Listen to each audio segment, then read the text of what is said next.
Welcome to Killer Women with your host, best-selling author Danielle Girard.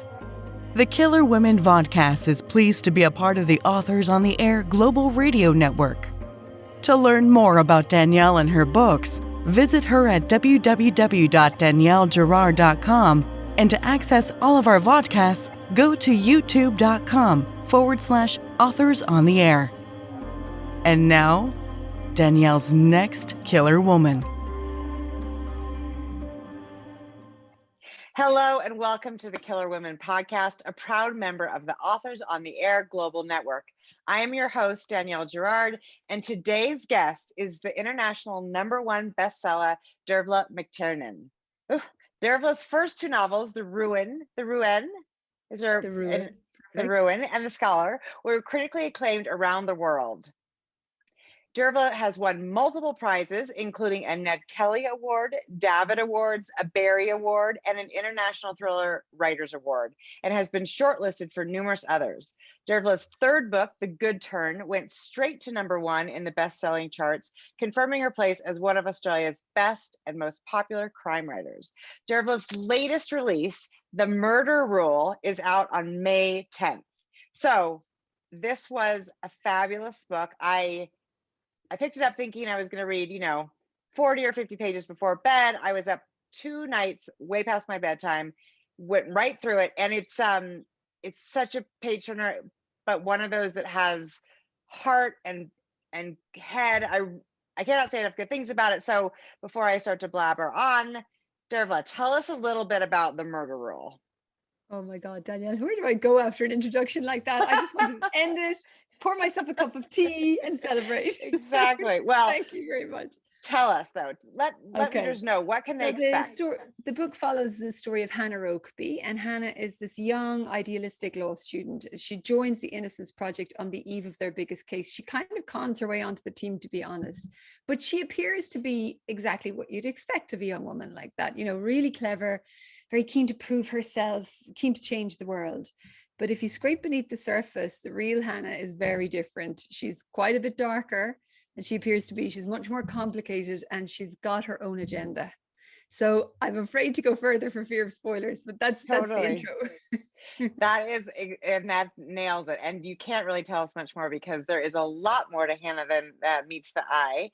So the murder rule, which is the felony murder rule, as it's referred to, is an actual law that actually I was not familiar with. Can you tell readers what that is? You don't need to tell us how it applies, but it's a really weird one. I mean, when I was a lawyer many years ago, and when I was studying law, we were always taught that to be criminally responsible for something, there had to be 2 elements: the actus rea and mens rea. So actus rea means you actually did the act, and mens rea meant that you intended to do it. So that's why we treat accidents differently from something deliberate. But the felony murder rule kind of turns all that on its head, because what it says is, look, if you commit a felony and a death occurs while that felony is being committed, you can be found guilty of murder. So maybe at first glance that seems kind of reasonable, but some of the cases that have resulted from this are really extreme. Like there was one situation where somebody did carry out an armed robbery, but he was arrested, handcuffed, and placed in the back of the police car, and he was still sitting in the back of the police car in handcuffs when a police officer shot his accomplice dead, and the person in the back of the police car was found guilty of felony murder. And there was another example that's even more extreme, where a young man, someone came to him and asked him if he could borrow his car. Now, the person who wanted to borrow the car did say, look, I'm going to this woman's house. She has my stuff. I want to get my stuff back. But that was that. The guy who lent the car went to bed, fell asleep, woke up the next morning, was arrested for felony murder, because his friend who borrowed his car went to the woman's house, broke in, ended up in a physical fight with someone there, and killed them. And because the person who had lent the car knew he was going to go there, there was a tenuous link, and it was, he was considered to be an accomplice to the felony. So it can result in some really extreme things. Like different states interpret it differently. Some have better safety provisions in to stop that sort of stuff happening, but some do not. And it has resulted in some of this crazy stuff. So for me, it was interesting because one of the themes of the book is this question of responsibility. At what point are we always responsible for all of the outcomes to our actions, no matter how foreseeable or not foreseeable they are? Where does that line cross over? And as you know, in America, we're so litigious that it does seem like more and more we're supposed to be responsible, or we want to hold people responsible for every single thing that goes wrong in Mm, our lives. But that I did not know that rule, and in the book you do use the example of the guy who loaned a car to a friend, and that yeah, is just, you think, oh my gosh, wow, that it is doesn't make crazy. sense. So and you talk about the themes of this book, and one of the themes that were sort of you were just referring to a little bit, but I think that I found, and it sounds like is also a theme in some of the other books that you've written, is the question of how well the criminal justice system actually works in meting out real justice. Now, Mm. is that something that sort of always interested you? Is it something that you sort of, while working in law, or how did that develop? Yeah, I think I've always been interested. I mean, when I was a young lawyer and a young trainee solicitor in Ireland and going to court with my training solicitor, I mean, I was kind of horrified, to be honest, by what I experienced in the early days, because what I learned incredibly quickly, like within a couple of weeks, is that the law offers justice to no one. And I mean, I was doing civil law, not criminal, but even in civil cases, like litigants would come to court, sometimes in really unjust situations looking for justice, and they never got it, Danielle, never. Yeah. I mean, you come out poorer financially and poorer emotionally and exhausted and broken by the process. And it happened again and again, not just family law. All the commercial disputes I was involved in were the same. The only people who really did well in that situation were, sad to say, the lawyers. Of course, right. Because We hear this, that. No. and it's not that the lawyers are terrible people, it's simply No. that the system is so flawed. And then you take that incredibly flawed system and you multiply it by 10 when it comes to criminal justice. And the stakes are so much worse. And so often it is, I mean, it is situations, the highly dramatic situations where police are hiding evidence or something like that happens.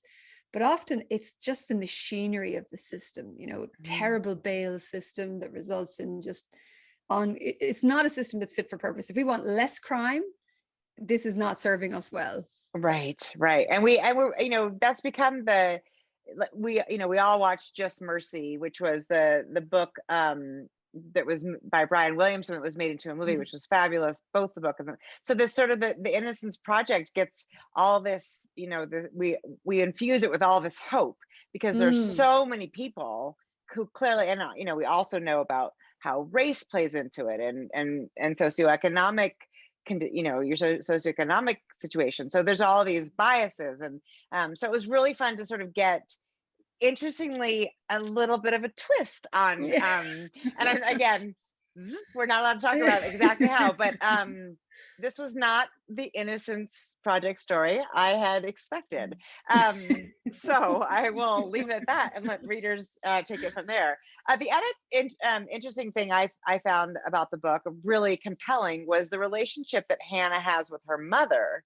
Mm. Hannah is, a very self-propelled, obviously independent young woman, but her mother actually is deeply dependent on her, and it's a big point of stress in the relationship. But I was curious about that, because it's not the kind of mother-daughter relationship that we normally think of, and certainly Mm. not the healthiest mother-daughter relationship. So I No. was wondering about that exploration. Was that I know you have children yourself. Mm. What sort of inspired that dynamic? Oh, it's such a good question. I think I think it's about duty for me. I think it's about, I'm really interested in this concept of, what duty, what obligations do we owe our parents? And I think all cultures answer that question differently. But I'm fascinated by it because I think it's a really questionable concept. We choose to have children, they don't choose to be had, and we Right. choose to raise them a certain way, and we do our best. And my God, we make mistakes along the way. But there is some people have a certain mentality, that their children owe them an enormous debt, and there's a Right. huge sense of duty and obligation. And maybe we all feel that to some degree. We expect our children should respect us and have a degree of gratitude and all of that, Well, but you that can be hope taken the you gratitude hope, would be right? nice, right? Yeah, exactly. A Unless little they're bit, a teenagers, smidge. right? Yeah. But I think it can Exactly. be taken to extremes. And you see parents who want to live their lives through their children, who want to Yes. control their children. And it's just something that fascinates me. I'm not quite sure where it comes from, but I'm fascinated by it. And in this situation, I really wanted to play with that a little bit and see, okay, let's take it first of all from a very positive point of view, where we say, Hmm. okay, here is a very loving relationship between two people who care about each other deeply, one of whom is willing to go to extremes to keep the other one comfortable and happy, but maybe there's good reason for that. And then let's take that lens a little bit closer and really Hmm. examine it and see, is it true? What's it built? What's it made out of? And what's lying underneath this? And would we actually stand over it at the end when we've really examined that? Yeah, and I actually that's another thing I love about it, because it really is a matter of perspective, right? I mean, there's many things about the relationship that actually is quite dear. And Mm, then there are things about it that, are not quite as dear. not so So, nice. taking a little break off of this, when I read the press release for your book, and there was you had a really scary personal medical situation, and I feel like I don't want to share the story if you're not comfortable, but No, it was no, it's all good. so. Tell us what happened. Yeah, it was a funny one. It's going back a little bit of time now, but it is linked to the books because it all happened at the same time. I'd always wanted to write, and everything kicked off at the same time in the strangest way, Danielle. Yeah. It was 2016, I guess, and we were living in Perth, and I had been trying to write seriously for about nearly 2 years at that stage. At night, I was still working during the day. The kids were Right. 6 and 4, so I would Oh, work during the day, be with the kids in the afternoon, and then write at night. God, I've done that. Um, It is not easy, right? it's not fun, right? It's not. Mm. but but but in any case, I was saying to myself, right, at some point I'm going to send this book off to an agent, but I felt it wasn't ready and I wasn't brave enough. And then one night, bored and procrastinating, was on Twitter, and they were running a Twitter pitch competition. So I pitched my book on that and Good for sent you. off my 50 pages to an agent and kind of forgot about it. And then we got up to July 2016, and we were supposed to be heading south with friends, but I had a GP appointment that morning. I'd been having a lot of headaches, so I had some tests. So I went into the GP, and I'll never forget the moment, because I could tell she was nervous, and she just said to me, just straight, Dervla, you have a brain tumor, and it's very serious. And have you noticed that you've lost any peripheral vision yet? Because it's quite large. And I was like, no. So she said, look, it's going to keep growing, and you will lose your sight, and then it will ultimately be fatal, because it's not something that you can survive. So you have to have surgery. And Mm. she turned to her bookshelf and she took down her physician's desk reference, and she kind of leafed through it until she came to neurosurgeons. And then she took the names of the 3 neurosurgeons, wrote them on a yellow post-it note, which I will never forget, and gave it to God. me and said, now you need to call these guys, and whoever you see first, whoever can see you first is who you need to see. And within, I would say, no more than 5 or 10 minutes of entering her office, I was back out in my car, sitting there with the post-it note. And all I was thinking, I mean, I think I was in denial. I think the way she told me made me not take it that seriously in that moment. I was like, this just isn't right. Or maybe everybody goes straight to denial. But I said, I better make these phone calls here, not from home, because the kids are at home. And you know what it's like. As soon Don't as you start worry. making Yeah, a phone yeah. call, You they're can't. like, and They're then they're everywhere, hearing, and right? And then they're going to hear something, right? That sounds you scary. don't want them to hear. Absolutely. So Right. I started Googling names to look up these guys and find their phone numbers. And as I did, I got my phone buzzed with an email from that literary agent saying that she'd read my first 50 pages and loved them, and would I send her the novel? And I was like, okay, there's a camera. Right. I Absolutely. mean, This is this like is, the best and worst moments of your life. Just, yeah. It felt like I was on the Truman Show, and the director said, yes. this is really boring. We need some interesting drama. Let's throw in a Right. few bits and pieces to make it more interesting. That's some big drama. And so how quickly did they operate on you? 3 weeks. Oh So my the first God. surgeon we saw said he couldn't do the surgery. It was inoperable, because he would have to do a craniotomy and move my brain, and the brain damage would probably be too severe. And I'll never Oh, forget sitting in the office with Kenny Dervla. going, we were just looking at him going, because we'd already been told that what would happen was going to happen. And I just said, well, what's the alternative? And he said, Right. watch and wait. I was like, that's not an option. No, Freya was and your 6 and kids Ashley were was quite 4. little, They were right? very small. And all I was thinking is, like, they're not going to Oh, grow up without their mom, because I can't do that to them. Like, I yeah. can't. I We have live in shivers. Australia. Yeah. We're That's 12,000 that is kilometers from home. just couldn't. It's not happening. We just said, I'm not happening. I came out and I said, Kenny, it's not happening. We're just going to sort this out. And we found another surgeon, and it was, oh, Danielle, I'll never forget it. We went into his office. His name is Richard Lewis, and Stephen Lewis, he's unbelievable. There are two brothers, Stephen and Richard. One is the neurosurgeon, one is the ear, nose, and throat guy. He had just come back from the States where he'd been working for years. And he said, oh, no problem. No problem. We have this technique. We will go in through your nose. Sorry for the detail. My brother does the ear, nose, and throat part of the surgery. We can take it out that way. We can do all of this. And I was like, okay, so you can do it. He was like, yeah, no problem. So, oh my God.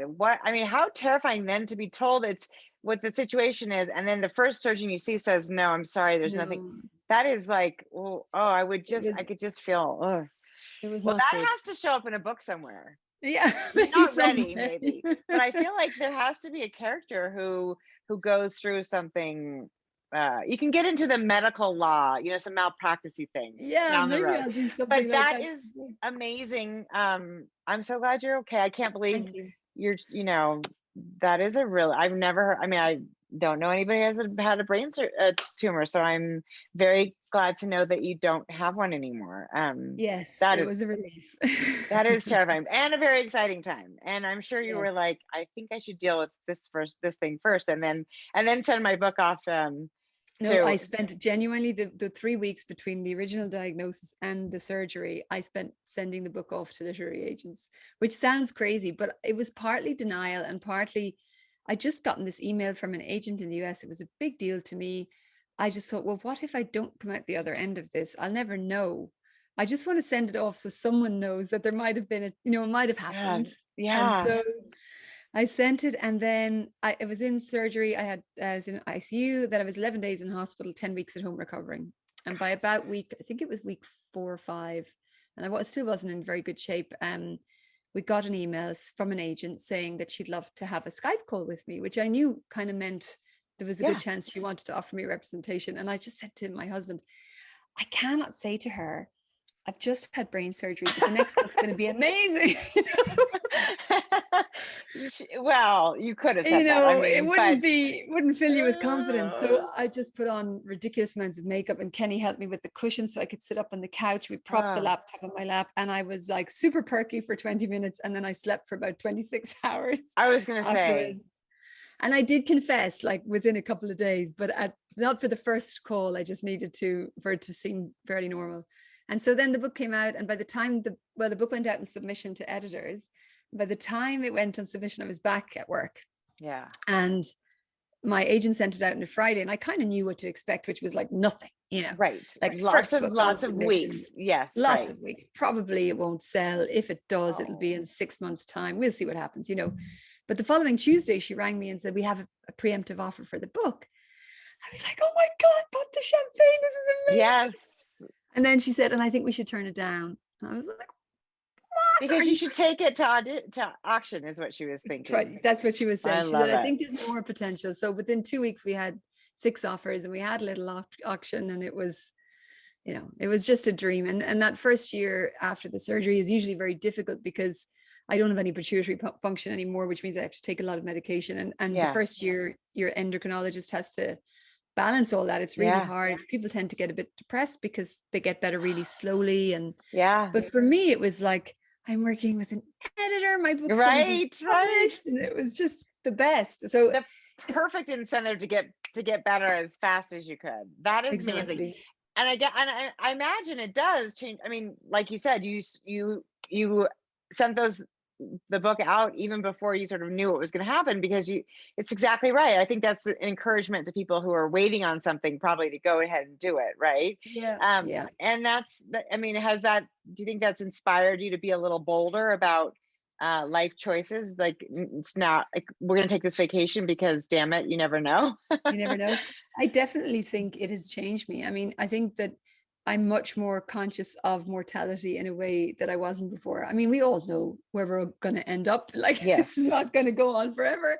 Right. But there's a difference between sort of knowing and then having this realization that, oh yeah, it is actually going to happen inevitably. And it could happen to you and yours at any time. And many people have suffered terrible tragedy, particularly in the last couple of years. So many people have had this experience, but it did change me to have had it and to know that there is no guarantee of tomorrow. Right. And we have to try to, like, you have to work, and real life gets in, you know, we can't just have a party all the time, but No, we have to try to enjoy the journey, no matter how hard that journey is some days, you know, and I have think fun with our family.